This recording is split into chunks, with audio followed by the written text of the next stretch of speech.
Hello అండి, welcome back to our channel. ఈరోజు బూందీ పాయసాన్ని చూపించబోతున్నాను. మనం లడ్డు చేసుకునేటప్పుడు బూందీని తయారు చేస్తాం కదండి, ఆ బూందీతో పాయసాన్ని చేస్తున్నాను.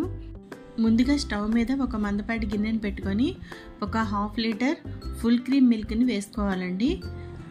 వేసుకొని ఆ మిల్క్ బాగా మరిగాక దాంట్లో 1 కప్పు బూందీని వేసుకోవాలి.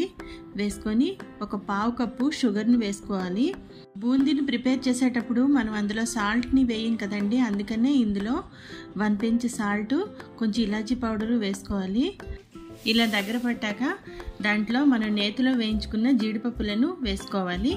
ఇలా చల్లారాక ఇది ఈ విధంగా తయారవుతుందండి. మనకి ఈ బూందీ అనేది ఇంట్లోనే ప్రిపేర్ చేసుకోవచ్చు, లేకపోతే బయట స్వీట్ షాప్స్లో కూడా దొరుకుతుంది. స్వీట్ తినాలనిపించినప్పుడు ఒక 10 మినిట్స్లో ప్రిపేర్ అవుతుంది. మన భలే భలే బూందీ పాయసం ఎలా ఉందండి?